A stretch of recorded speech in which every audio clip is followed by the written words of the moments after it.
এটা পুরাটাই সে ভাইরাল হওয়ার জন্য করে। সে সবসময় জনসেবা করে, তাকে আলোচনায় থাকতে হবে, তাকে অল বিশ্ব চিনতে হবে, জানতে হবে, সে সেই জন্যই এগুলো করে। সে কিন্তু মন থেকে কাউকে 10 টাকাও দেয় না।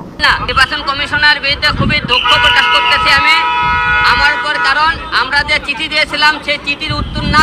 আসসালামু আলাইকুম, আপনারা সবাই কেমন আছেন? আশা করছি সবাই ভালো আছেন। তো আমি আপনাদের কাছে দেখাবো নির্বাচন কমিশনের উপর দুঃখ প্রকাশ করে হঠাৎ কি বললেন হিরো আলম, যা শুনলে আপনারা অবাক হয়ে যাবেন। আর এইদিকে হিরো আলমের ছোট বউ কি বললেন, হিরো আলম নাকি ভাইরাল হওয়ার জন্য এইসব করছেন। তো আমি আপনাদের কাছে এই দুটি ভিডিও ফর্মশেখার দেখাবো। তো আজকের এই ভিডিওটি অত্যন্ত গুরুত্বপূর্ণ। তো আমি আশা করবো যে আপনারা এই সম্পূর্ণ ভিডিওটি দেখবেন, আর এই সম্পূর্ণ ভিডিওটি দেখলেই বিস্তারিত জানতে পারবেন। আর এই ভিডিওটি দেখানোর আগে আপনাদের কাছে আমার ছোট্ট একটি রিকোয়েস্ট, আপনারা যদি আমার চ্যানেলে নতুন হয়ে থাকেন তাহলে আমার এই চ্যানেলটি সাবস্ক্রাইব করে আমার সাথেই থাকুন। আর এখন চলুন প্রথম আমরা দেখে আসি নির্বাচন কমিশনের উপর দুঃখ প্রকাশ করে হিরো আলম কি বলেছেন সেই ভিডিওটি। নির্বাচন করার কোনো আর উপায় নাই, কারণ কেউ আর নির্বাচনে আসেন না। নির্বাচন কমিশনার বিরুদ্ধে খুবই দুঃখ প্রকাশ করতেছি আমি আমার উপর, কারণ আমরা যে চিঠি দিয়েছিলাম সেই চিঠির উত্তর না দিয়ে তারা কালকে আরাফাত ভাইকে গেজেট প্রকাশ করেছে এবং তারা আমরা ভিডিও ফুটেজে দিলাম। এই জনগণের কোনো এই ইসির প্রধান নির্বাচনের আন্ডারে আর কোনো নির্বাচন করার কোনো আর উপায় নাই, কারণ কেউ আর নির্বাচনে আসেন না। কারণ যে জায়গা আমরা ভিডিও ফুটেজ তাদেরকে দিলাম যে তারা জাল ভোট দিয়েছে, সেই সাক্ষী প্রমাণ তারা বিবেচনা না করে তারা কিন্তু তাকে বিজয় ঘোষণা করলো। আমার সন্দেহ দুইটা, একটা সে আমাকে বারবার বলছে তুই আমার বড় ভাইয়ের বিরুদ্ধে মিডিয়াতে কথা বলিস কেন, এক। 2 নম্বর সে বলেছে যে তুই নির্বাচনে আগে মামলাটা উঠুক তারপর তোকে দেখে নেবো, এবং আমি ঢাকার বাইরে আছি, ঢাকা আসে আসবো 7 দিনের মধ্যে, তারপর তোকে মেরে হলে বুড়িগঙ্গাতে ফেলাবো। কিন্তু সে কথাগুলো বললো কেন, তার বিরুদ্ধে আছে কে এটা জানার বিষয়, তার বড় ভাইটাকে সেটা জানতে হবে। আমি জানি সেটা, ও জানে তার বড় ভাইটা কে, সেটা এখন তাকে রিমান্ডে লিলি বোঝা দেবে তার বড় ভাইটা কে। না সে কেন ক্ষমা করে দেবে, সে ভক্ত তো আগে বলেনি, তার ফোনে তো ভক্ত বলেন, ফোনে তো বলেছে তার বড় ভাইয়ের বিরুদ্ধে কেন কথা বলে। একদম রাইট টাকা, ঠিক আছে। আপনি কি শাস্তি দাবি করেন? এখন মেরে ফেলার যেহেতু মনে করেন আইন অনুযায়ী কাউকে মেরে ফেলা যায় দিতে চাইলে তার আইনে একটা ধারা আছে, সেই ধারা মতো যেটা কাজ করবে সেই সাথে আরেকটা দৃষ্টি আকর্ষণ করতেছি সবাইকে এবং আমাদের ডিবি আরুন স্যারকে, যে আমার যে আসামিগুলো ধরা হয়েছে এখনো প্রধান আসামি কিন্তু ধরা পড়েনি, এক। 2 নম্বর কথা, সেই আসামি যেগুলো ধরা পড়েছে তাদের কোনো খালি ধরা পড়তেছে, তাদের কিন্তু আমরা কোনো শাস্তির কোনো ব্যাপারে কোনো আমরা ইতলপল দেখেছি এবং তাদেরকে রিমান্ডে নেওয়া হইতেছে না। কিন্তু এই বিষয়ে কেন আপনারা তাদেরকে ধরে, এবং প্রথম দিন আসামি ধরেছিল 16 জন, আমরা পরের দিনে দেয় আমাকে করতে 7 জন বলছে, আর বাদ থেকে আসামিগুলো ছেড়ে দিয়েছে। কিন্তু আসামিদেরকে কাদের কাদের ছাড়লে আমি জানি না, এবং কয়জন আসামি ধরেছে এখন পর্যন্ত কথার 15 জন আসামি আছে। 15 জন আসামি কে বা কারা, আমার মনে হয় এর মধ্যে কিছু ক্ষমতাশালী দলের কোনো লোক আছে, তাদেরকে কি ছেড়ে দেওয়া হতেছে কিনা এই বিষয়ে পুলিশ প্রশাসনকে আমি দৃষ্টি আকর্ষণ করতেছি যে বিষয়টা দ্রুত যাতে তদন্ত আনা হয় এবং যারা মেরেছে তাদের শাস্তি খুবই তাড়াতাড়ি যাতে না হয়। কারণ আপনার খালি আইনের কাজ জনগণকে দেখালেন, আমরা আসামি ধরেছি, আসামি ধরার পরে আপনি তাদেরকে শাস্তির ব্যবস্থা না করে আস্তে আস্তে কারো আপনি উপর মোবাইলে তো ছেড়ে দেবেন, এইরকম ঘটনা যাতে না হয়।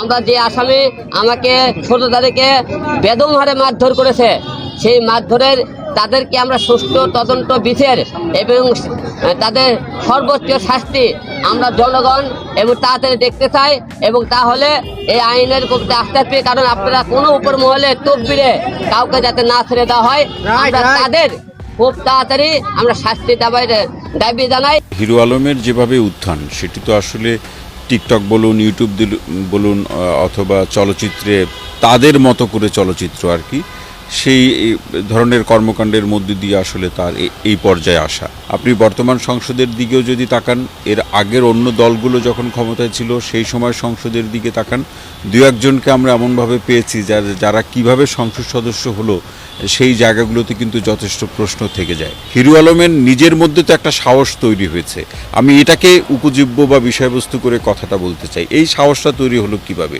তিনি দেখলেন যে তার মতো অথবা তার থেকেও কম যোগ্যতা সম্পন্ন কেউ যদি সংসদে যেতে পারেন তাহলে তার জনপ্রিয়তা অনেক বেশি। বিশেষ করে তার জনপ্রিয়তা এই অর্থে বলছি, জনপ্রিয়তা কোড আনকোড খুবই সস্তা একটা শব্দ, যে জনপ্রিয়তা তাকে মানুষ চিনে। তিনি যে সমস্ত কর্মকাণ্ডগুলো করেছেন, যে টিকটক বলুন, ইউটিউবার বা ইউটিউবে যে কন্টেন্টগুলো তৈরি করেছেন, তার মধ্যে দিয়ে তিনি একটা শ্রেণীর নজর কাড়তে পেরেছেন।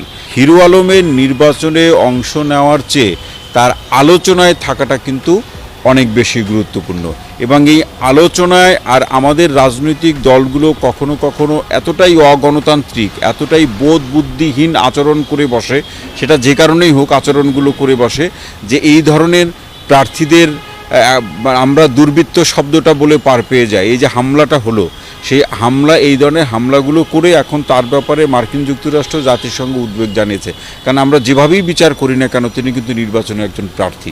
সুতরাং এই জায়গাগুলোতে আমাদের নির্বাচন কমিশন বলুন, রাজনৈতিক দলগুলো বলুন, তাদের আরও সচেষ্ট হওয়া প্রয়োজন। আমরা হিরো আলমকে কিন্তু আশকারা দিয়ে অথবা মজা করতে করতে তাকে এই অবস্থায় নিয়ে এসেছি, এবং এখন বলা যেতে পারে হিরো আলমকে চিনে না এরকম কেউ নেই বাংলাদেশে, এবং শুধু বাংলাদেশ না, এখন বহির্বিশ্ব তাকে চিনেছে।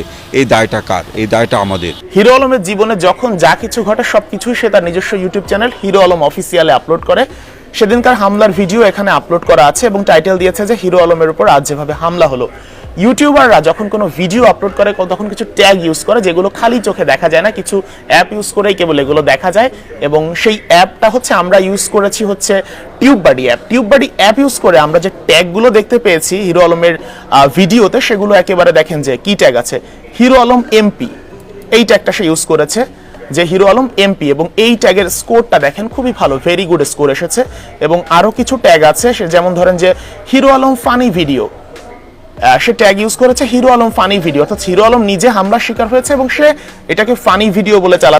মানে সে তো এক প্রকার আপনাদেরকে যে কালো পর্দাটা আপনাদের চোখে পড়ায় দিছে মানুষের সেবা করার পর, এটা পুরাটাই সে ভাইরাল হওয়ার জন্য করে। সে সবসময় জনসেবা করে, তাকে আলোচনায় থাকতে হবে, তাকে অল বিশ্ব চিনতে হবে, জানতে হবে, সে সেই জন্যই এগুলো করে। সে কিন্তু মন থেকে কাউকে 10 টাকাও দেয় না, সে এইরকম পার্সন, এটা আমি জানি। তার স্বার্থ, মানে তার স্বার্থের জন্য সে তার নিজের বাবাকে পর্যন্ত জেল খাটাতে সে রাজি আছে। আমি নুসরাত নিজেই তার প্রমাণ। আর একটা কথা, আপনারা প্লিজ এই বাজে কমেন্টগুলো করবেন না, আপনারা সত্যটা যাচাই করবেন, জানবেন, বুঝবেন। একটা মানুষ এমনি এমনি এত বছর সংসার করার পর ঘর ছেড়ে চলে আসে না। সে ভালো হলে তার ওয়াইফ রেখে আমাকে বিয়ে করেছে, আবার আমাকে রেখে আরেকটা মেয়েকে ধরছে। এটা আপনারা দেখতেই পাচ্ছেন। আপনাদের চোখে কি মানে চশমা লাগানো আছে? যদি থেকে থাকে এটা খুলে ফেলেন, ঠিক আছে? আর আপনারা অনেকেই বলেন যে আমি নাকি তার বড় ওয়াইফকে ডিভোর্স করায় তাকে বিয়ে করছে। এটা সম্পূর্ণ মিথ্যা কথা। তার ওয়াইফ রানিং আছে, সুমিতার সাথে সংসার করছে, তার 3টা বাচ্চাও আছে। আমার সাথে তার ভালো বন্ডিং। স্বামী স্ত্রী একসাথে থাকলে কিংবা বনে বনেই তো ঝগড়া লাগে, এত সতীন মানে দূরে থাকলো। আমি একটা রাগের মাথায় কিংবা রাগের বয়সে, গত অনেক বছর, প্রায় 2 বছর আগের ঘটনা, তার বড় ওয়াইফের সাথে আমার ঝগড়াঝাটি হয়। ঝগড়ার ভিতরে আমি কিছু ওয়ার্ড ইউজ করি, এটা আমার মেন্টালিটি খারাপ করে ফেলছিল ওরা। তখন আমি খুব বকাবকি করি, এটা আমি সরি বলতেছি। আসলেই সেও আমাকে বকা দিয়েছিল, আমিও তাকে বকা দিয়েছিলাম, কিন্তু এটাকে নিয়ে সবাই দেখে আমার উপরে আঙুলটা তুলছে। এইটাও ভাইরাল করছে আলম নিজেই, ঠিক আছে? 2 বোর ঝগড়া নিজেই ভাইরাল করে দিয়ে মহত্তর কাজ করছে। তো আমি আশা করছি যে আপনারা সম্পূর্ণ ভিডিওটি দেখেছেন, আর হিরো আলমকে নিয়ে হিরো আলম ছোট বউ কি বলেছেন সেটি বুঝতে পেরেছেন। আর আপনাদের যদি এই বিষয়টি নিয়ে কোনো মতামত থাকে আমাকে অবশ্যই কমেন্টে জানাবেন। আর আপনারা যদি আমার চ্যানেলে নতুন হয়ে থাকেন তাহলে আমার এই চ্যানেলটি সাবস্ক্রাইব করে আমার সাথেই থাকুন। তো দেখা হচ্ছে পরবর্তী ভিডিওতে। সেই পর্যন্ত সবাই ভালো থাকবেন, সুস্থ থাকবেন। আল্লাহ হাফেজ।